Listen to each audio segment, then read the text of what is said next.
trying to get into the 084 today.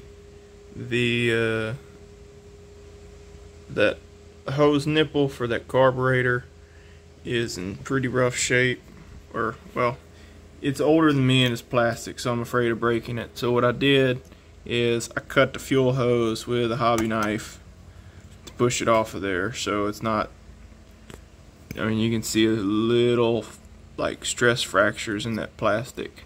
So I do not want to bust that thing off, being this is probably an old carburetor that they don't make anymore. Next issue I run into is this rubber piece is rock hard. I don't have a heat gun here to soften it up, try and finesse it out of there. So I'm just gonna have to time the intake through the carburetor. And luckily this carburetor's huge. You can see straight through there. I mean, I can almost stick my finger on each side of that choke butterfly. So not a tremendous issue, and it's something that can be moved, be worked around in the future. Alright, got the 084 here. Gonna throw a top end on it real quick and see what the factory timing numbers are.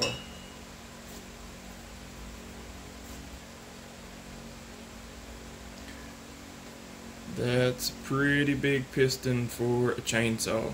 It's 60 millimeters.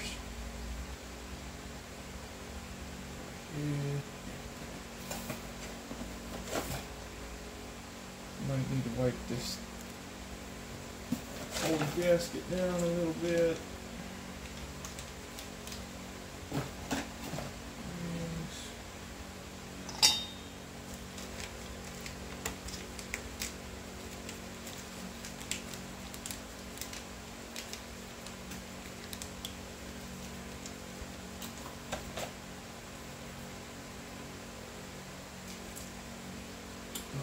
Get that bearing out of there too.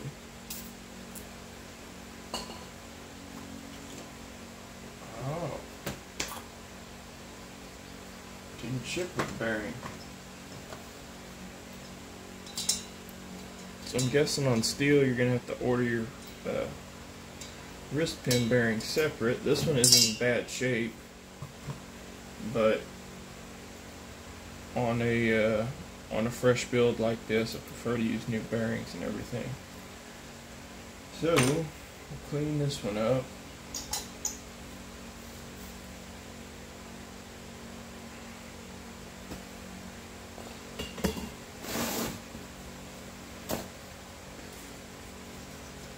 Check on how clean this bearing really is.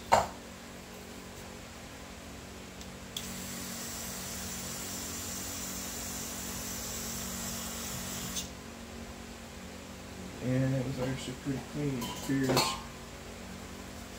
At least that's the way it appears.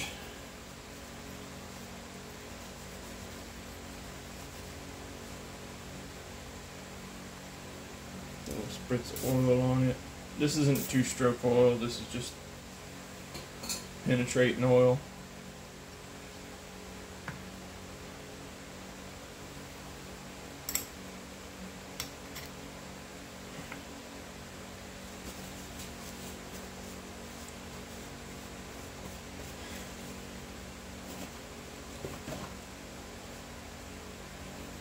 Now, all I'm doing here today is just getting my timing numbers to figure out how and where I want to move things, whether we need to take anything out of the band of this saw, you know, combustion chamber work wise.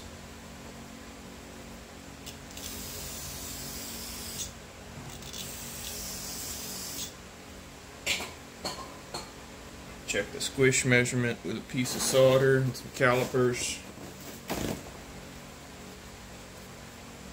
Figure out where to put that. Don't go thinking that I'm some sort of genius and full of knowledge here. I'm asking a bunch of people, everyone that I can reach out to, on how, you know, on who's got experience with these and what works and what don't.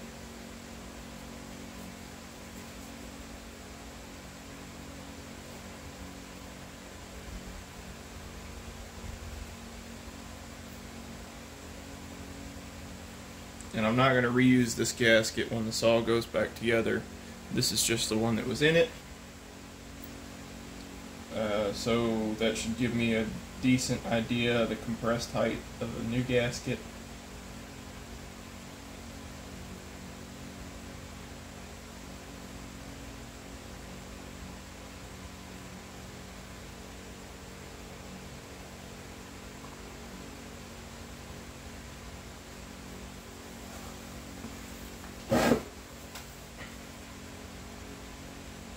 Pretty much all of your airflow goes through the piston, so you might, I mean, there's some casting or forging lines, some seams in this piston that we may need to clean up.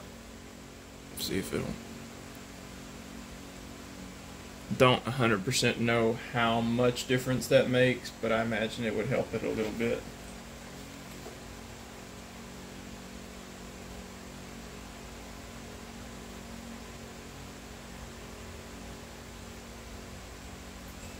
Same with the cylinder. I'm not sure how much the lowers need to get opened, but it's slightly restricted on this side, pretty much wide open over there. I'm not sure if that's to direct flow.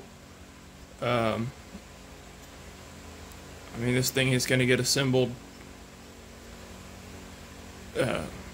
without any work to it.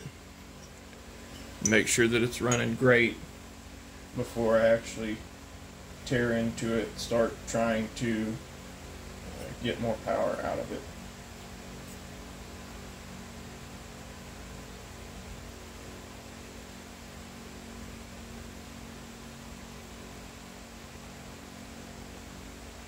It looks like you might be able to open that lower just a little bit.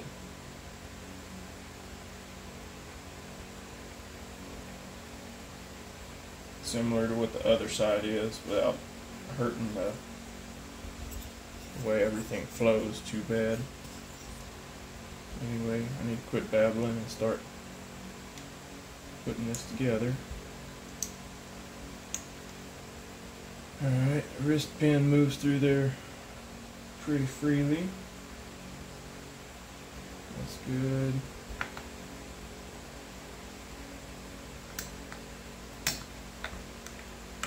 I know Dyno Joe did one of these in an old video and it put up like 12 horsepower, which is ridiculous to think that you're holding a 12 horsepower engine in your hand.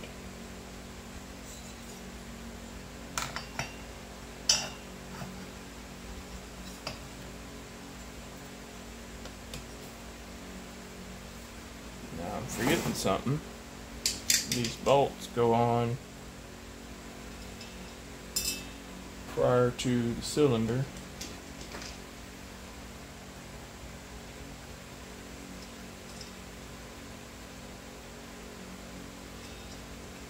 I'm gonna do that side.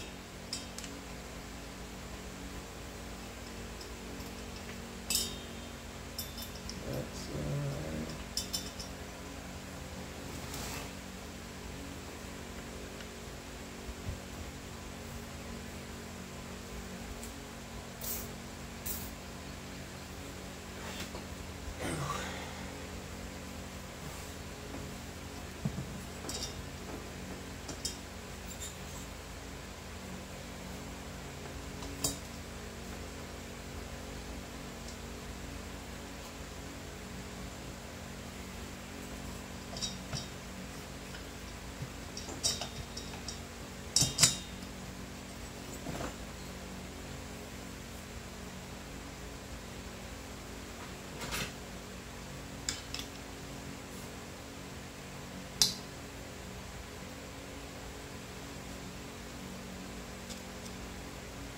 Whenever I'm prying on the intake boot with a screwdriver, whenever you're prying on anything rubber with a screwdriver, be careful. If you get too out of sorts, that screwdriver will punch a hole right through there, and then you're out for whatever that intake boot is going to cost. Which on a Stihl, it's some of the prices on their stuff is not pretty.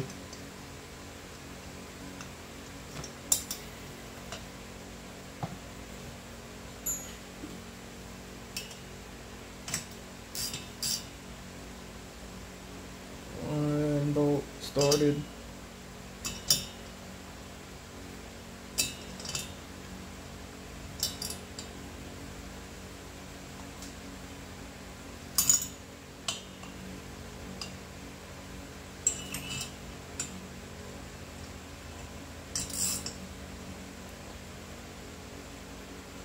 You know, I'm not forcing any of these bolts in here. I don't want any stripped threads. I don't want any damaged bolt holes. This is some of these parts are hard to get. If I damage a case, I don't even want to take the risk of damaging a case.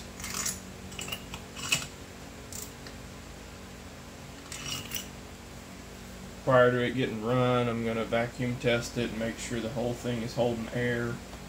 I don't totally know how I'm going to do that with the way the carburetor and intake set up in this big ugly box here, but I'm sure there's a way. I'll figure out a way, because I don't want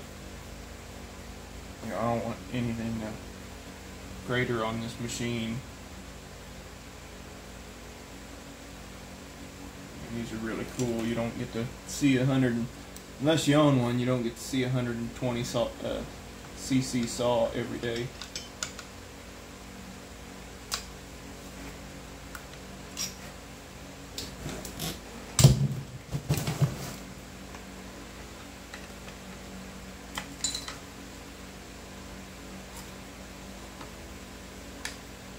I'm trying to think of everyone that's built one of these that I've watched videos on. Aaron Lynch has got a ported 880. Dino Joe has a few videos on 880s. He's got an 084 he runs in a video. What else? Bellhopper has some. And it looks like I'm going to have to pull the handle off to get my timing wheel on here. But right now,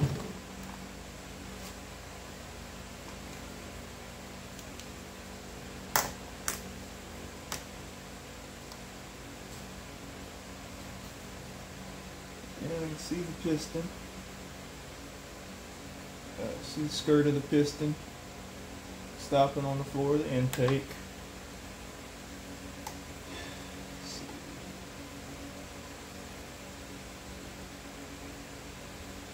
See the transfer open on that side.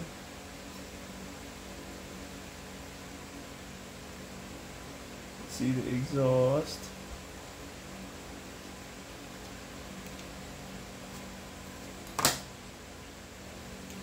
So let's pull this handle off of here and get my timing degree tool set up.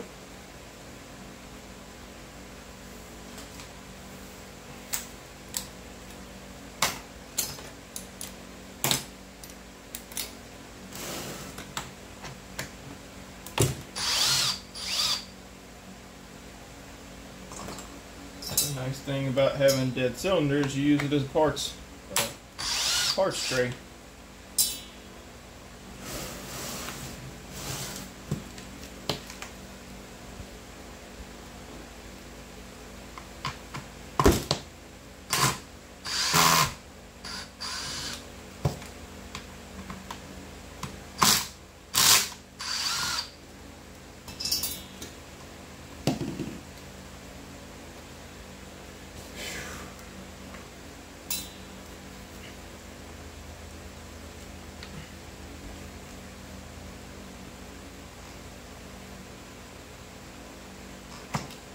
And I'll probably need to pull off of this saw since before I was born. Always which way do you twist it? And, you know, it's going to come off of their situation with these handles.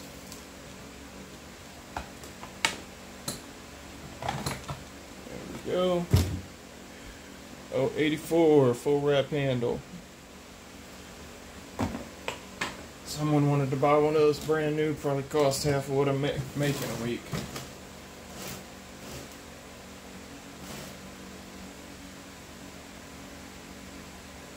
think that that felon spike put a hole all the way through my table.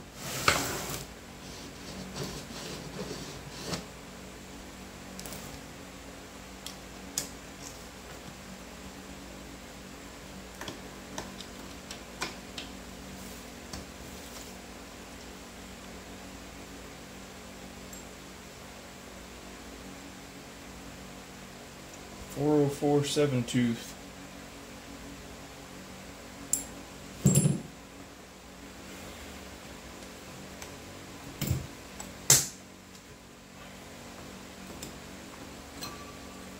That's a clutch drum right there. Springs on those things, you can just about make a trampoline from the springs on this clutch.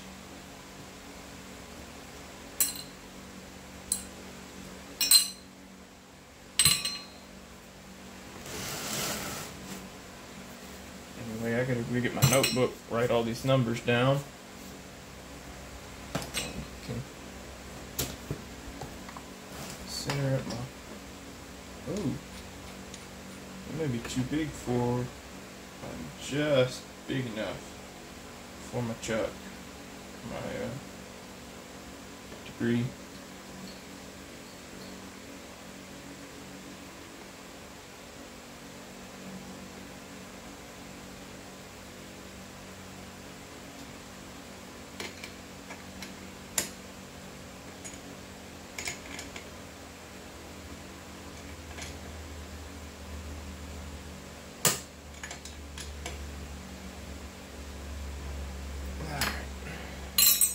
Should be on there.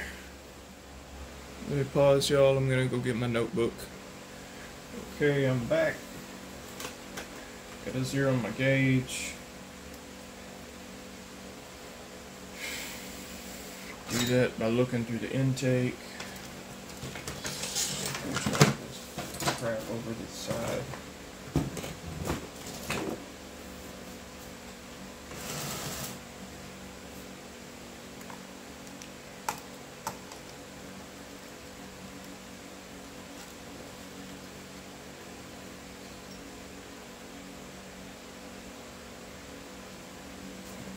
Just a crack showing.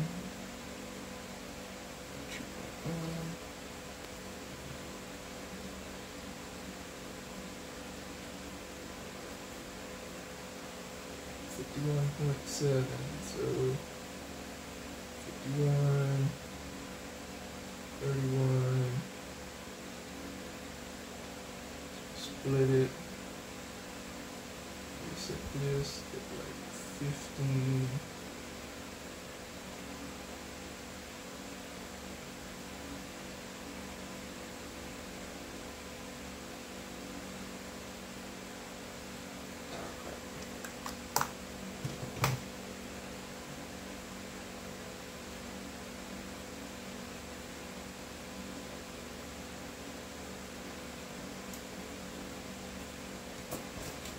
Again.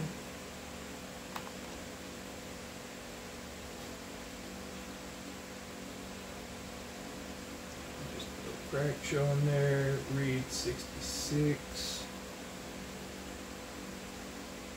Closed off, read 67.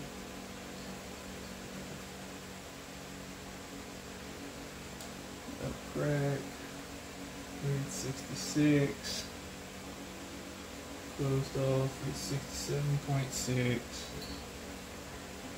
and 67.3. So I'm within 0.3.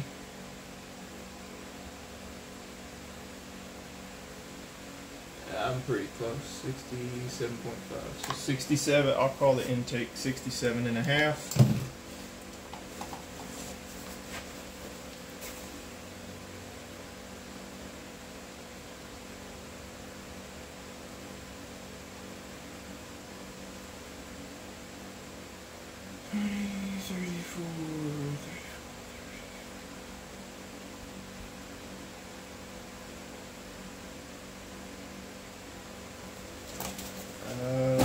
Let's see. I didn't check squish yet. This is 62 thousandth solder. Put a little bend in it. Go over here. I'm scratching all over the side.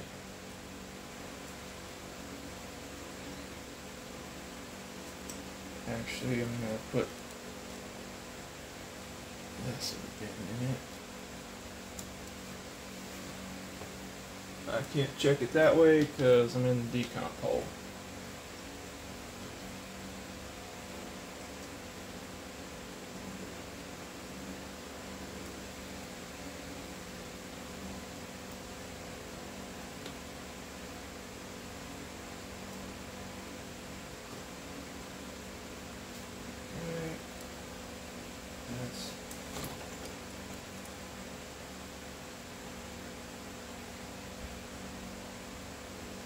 Squish, it looks like it's 43 thousandths on that side.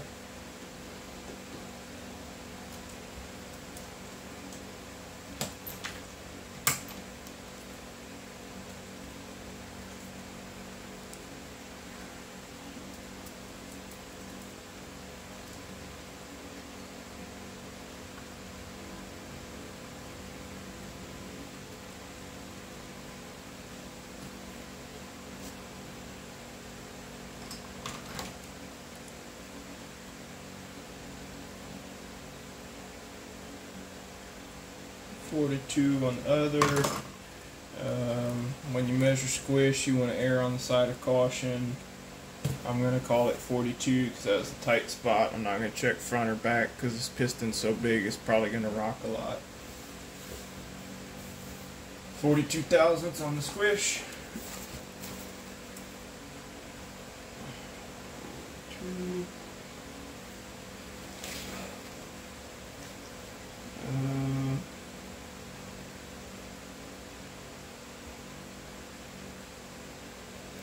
So, you know, ideally if you wanted to get that to like 20 or 25, you could just cut all that off the base and then set your squish with another gasket. That being a real simple gasket pattern on here. You can get one that's, you know, I don't know, you can get 25 thousandths thick gasket material. I know you can get 20. But you could even, I mean, you could even run it down to, like, that's 42 thousandths. You could cut 37 off, leave 5 in there, put a 20 thousandths thick, you know, compressed thickness gasket, and then you'd set your squish at 25. This big saw is probably going to need more than 20 thousandths.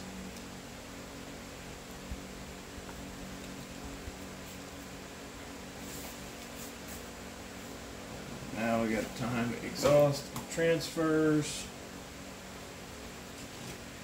I'm looking through here, turning everything over. Alright, there's a crack in the exhaust. That's reading 95.7. This is where it cracks open.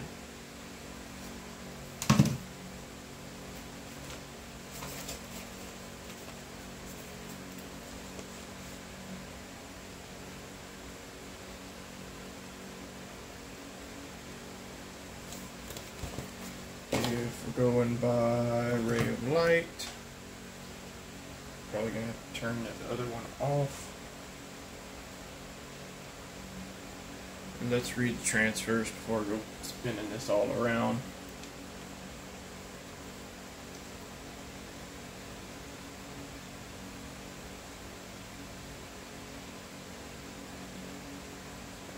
So that's where that transfer cracks open, and it opens intake first. The whole thing is slanted a little bit, as far as I can see.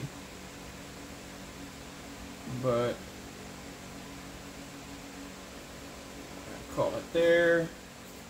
Looks like 119 on the transfer.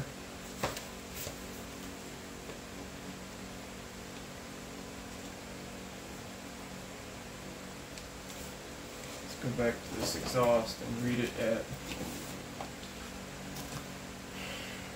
the array light on the floor.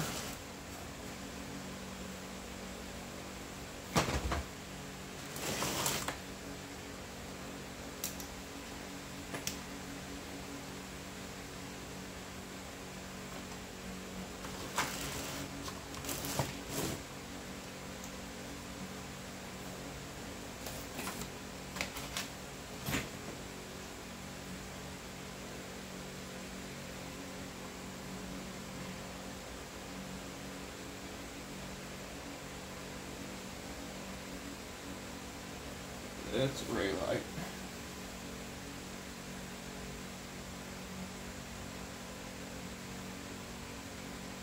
It's also way more open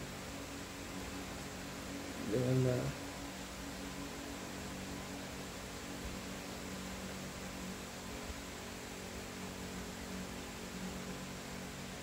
would have expected.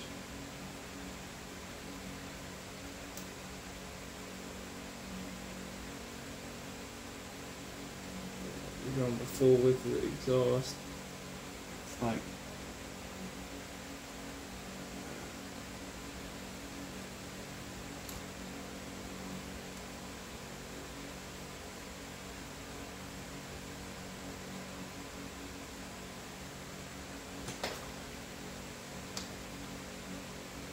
there's a lot of light shining through right there.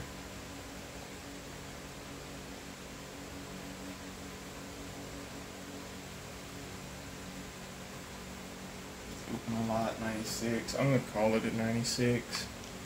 This gauge is real sensitive. Anyway, 95.7 is when I said it cracks, and that's when it's shooting through there. I guess I'll call it 95, 96 on the exhaust here.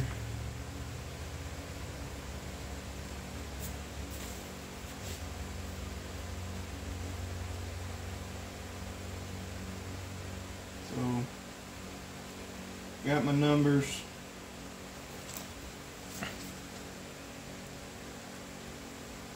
That's what they are. 42,000 squish, 67.5 intake, 95.7 on the exhaust, 96 if you want to round up. It transfers at 119. So from here I'm going to figure out kind of where I want it. Well, and figure out how much I need to take out of the cylinder, whether I'm going to do any chamber work. I might just run some sandpaper on the piston and true everything up. I don't know. I'm gonna talk to a few more builders first before I come up with an absolute game plan for this, but I at least have something to get wheels started turning.